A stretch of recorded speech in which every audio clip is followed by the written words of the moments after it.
right, we're doing another customer interview, and today I have two guys I've hunted with personally from Virginia.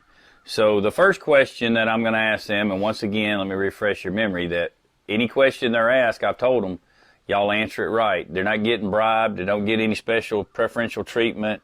They didn't even get, well, I guess we gave them a sausage biscuit a while ago, but that really don't count. But anyhow, first question is, give people your name and where you're from. Brian Lewis from Caroline County, Virginia. Brandon Hackett from Caroline County, Virginia. All right. And the name of y'all's kennel is Run 'em Down Kennels, right? Yes. They don't believe in letting the dogs chase them. They run them down. They don't use guns. They run them down and they catch them themselves. That's Run 'em Down Kennels, I think. That's that how you come up with the name? No. Oh, okay. Anyhow, how long have you guys been dog hunting, rabbit hunting, and owned your own dogs? Over 20 years. Okay. Did you start with your dad, your grandfather? With my dad. With your dad. Mm-hmm. And we call him Pops, right? Yep. Yeah. We've hunted with Pops. If y'all ever get a chance to hunt with Pops, you're in for hunting with some kind of character right there. That guy is something else, ain't he? Yes. Yeah. I remember a hunt we went on, and Pops was sitting, it was public land that we were hunting on. There was an old house there. You remember this? Mm-hmm. And the rabbit was running across the front yard in a wide open spot. And we had to yell to Pops to tell him the rabbit was coming. Yep. And then he shot once, twice, or three times, but no rabbit. No rabbit. That's Pops. But anyhow, what type of terrain do y'all hunt in? Just, the basic cover, briars, honeysuckles, Right. fields, Hedgerow. And y'all do have y'all have some stuff up there that's different from our swamps. Y'all have some marsh areas that you hunt, correct? Yes. Okay, so they hunt some marsh, but you don't have any swamp rabbits up there. No. Okay, all right. So now, how did you first hear about Beagles on Fire? I looked online years ago and, just came across it watching on YouTube. And then one of my buddies, Hunter, bought a dog from you. And, I really liked the dog and decided to try it out. Okay, so when did you first get your first dogs from Beagles on Fire? I'll say, 5 years ago? yeah, about 4 years ago. Okay, about 4 years ago.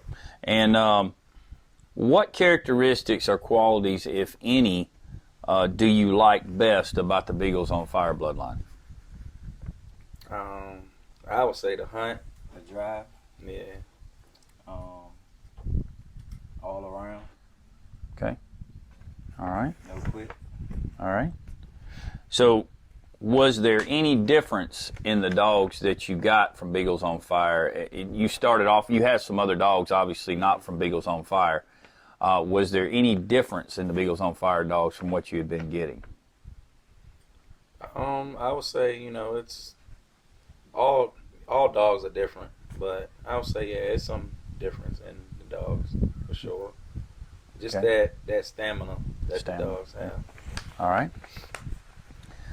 Did you have any trouble? You bought all started dogs, right? You haven't bought any finished dogs from Beagles on Fire. So did you have any trouble finishing out the started dogs that you bought? And what did you have to do to finish them out? And how long did it take you to do that? I say majority of the dogs we bought right before hunting season, so we were able to take them out and gun hunt them right away and just feed them tracks. So- Easy going with the dogs, and they just know what they already know and keep going with it. So basically, you just took them. You took them for one season, and you just put tracks on them and killed some rabbits in front of them, and they just got better and better. Is that, Better. all right, so you didn't have any trouble finishing them out. No trouble with kind of like running trash and stuff like that. That was pretty simple to correct and get them broke. No, we have it. No problems at all. Now, one thing that some people don't realize when they buy a started dog, that none of them had been introduced to the gun. So how did you do that? Did you just shoot right away, or how did you go about doing that? I would say, just slowly introduce them to the gun. Don't shoot over top of them for Okay. sure. Make sure they're not running. near you. They're They're running running. away. So you weren't jump shooting, and you were letting them run the rabbit, and when they'd circle it back, you'd shoot the rabbit then. Yep. And then it wasn't long till they just absolutely, the gun was no problem at all. Mm-hmm. That's what I tell people is the recommended way to do it, and so that's what y'all did. So, do you have a favorite beagle in your kennel? This don't have to be the same answer, and if you're like some people, you have to name more than one, but that's okay. But do you have a favorite beagle in your kennel? Doesn't have to be a Beagles on Fire, but do you have a favorite dog in your kennel, and if so, why is it your favorite? He probably have a different answer than That's me. okay. Well, you might have the same one. I'll say our male we got the second dog we bought from you, Mississippi Blue, Mississippi Blue, I like that. because he doesn't have no quit at all. Like, Okay. yeah, all day hunt for sure. So the stamina and all that's what you like about him. Does he jump a lot for you? Yes, jumps a lot of rabbits as well. Okay. All right. I would say the same one. All right. Yeah, because he has no quit. He's all around dog. Give you everything you want out of a dog.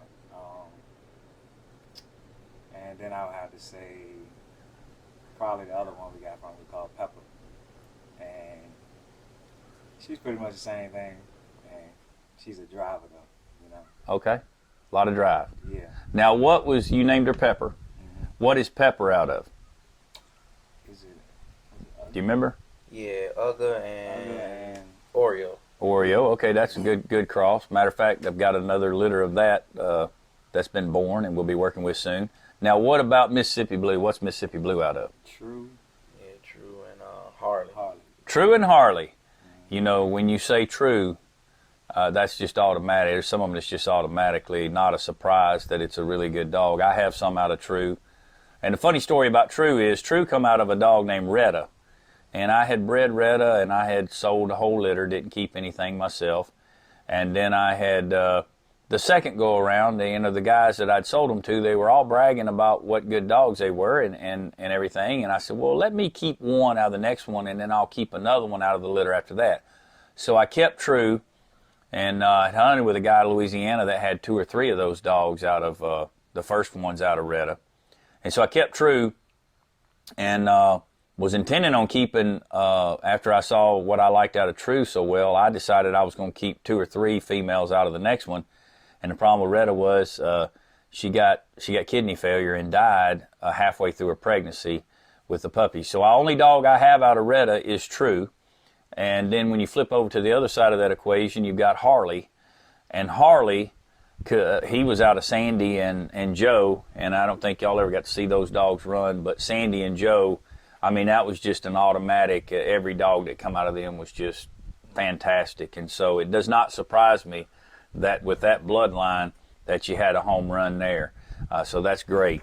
So are there any other comments or information that you'd like to share with anybody watching this video? If there's anything that you'd like to tell them about your experience with Beagles on Fire, I know some of y'all you probably don't know this because you wouldn't know if we didn't tell you, but this is actually, y'all have been buying dogs, but you've had the dogs shipped to you before. This is your first time today to actually come here and see the facilities and get to go out on the property and watch the dogs run. So you bought yours without even seeing them run before you bought them. So that's a question a lot of times a lot of people have is, it's a scary thought when you go out here to the dog world and you buy a dog you haven't seen run. And so it's offered both ways, and you guys now have experienced both ways, so you might comment on that. I don't try to tell everybody what to say, but if there's anything you would want to tell people about what to expect or anything about the dogs or anything, you feel free to say whatever you want to say. I guess first of all, he's a good guy, honest guy. You can tell he works with the dogs. And if you haven't came, I mean, it's a place to come check out. See how everything works. And if you want some good dogs, just give them a holler. Thank you. Yeah, I would say the same as he's definitely a great guy. And yeah, the place is definitely amazing. Definitely an experience for someone want to come check out, dogs run, and just the type of setup that he have. It's a lot of work. Yeah. It definitely is a lot of work, and he's doing a good job at it. Well, I appreciate it. One thing that makes it a lot of fun for me is when you get the opportunity the majority of the dogs that leave here, obviously, some of them I get updates on, some of them I never hear from the people again, because I don't try to hound everybody after they get a dog from me on what the dog's doing. But some people will send me videos or comment, back to me, tell me how the dogs are doing. But one of the best things you can do is get the opportunity to go hunt with the guys with the dogs that they've bought from here. And it's always a thrill for me to get to see people enjoying their rabbit hunt with some dogs that you had something to do with. And getting to see them be successful with some dogs that they have took from where the dogs are when they get them at 5 to 6 months old, and they finished them out, and they're now having successful rabbit hunts. And look, if you don't think that these guys have successful rabbit hunts, just go on Facebook and look up Run 'em Down Kennels, and you'll see lots of pictures with rabbits on the tailgate. But I can tell you from experience of hunting with these guys, they're not driven by numbers of rabbits on the tailgate. They're not going out here just trying to shoot everything that moves. They're letting the dogs run the rabbits and doing it, and it's a lot of fun. And the other thing about the equation is simply this. It's always fun when you can have something that you enjoy that you don't have all the nonsense of the world involved in. Obviously, we can state the obvious. They're black and I'm white. But when we go out and run dogs, we're just houndsmen running dogs. We don't have all that nonsense the world's trying to shoot at us. And we all get along and do a lot of fun things together. And so if you live in the Virginia area and you want a chance to look at what the product is, I'm sure that if you look these guys up, and I'm not telling you they're going to just take you hunting everywhere, but I'm sure if you got a spot you want them to go run some dogs on to show you what the dogs will do, they'll probably be more than happy to take care of that. And if they do show up at your place, make sure that some of your buddies have a little money together to take up an offering, because Brandon over here, sometimes his clothes look a little ripped up from being in the woods. He's kind of started a fashion design, I think, that the women are following, because I see a lot of women with these ripped jeans. Well, he's got ripped briar pants that he will absolutely wear them, I think, till they fall off. Is that what happened? They totally fell off of you in the woods and you had to get a new pair? Yeah, about last week. Yeah, something like that. So anyhow, these guys are serious about their rabbit hunting, and I appreciate you guys doing this interview, and it's great to see y'all down here. You came down here to get another dog today, right? Yep. And so we went out and showed them some dogs. So it's been a good day, and I appreciate y'all's business, and I appreciate y'all's answering the questions for other people. These are designed for other people to not hear what I have to say, but to hear what people who have bought dogs have to say, because so many guys selling dogs will just say anything under the sun to get people to come. It doesn't matter what I say. It matters what the customers say. So I appreciate you guys doing this. I hope y'all have a great rabbit season this year. Don't kill them all, because I'm planning on coming up there to hunt with you later in February. All right.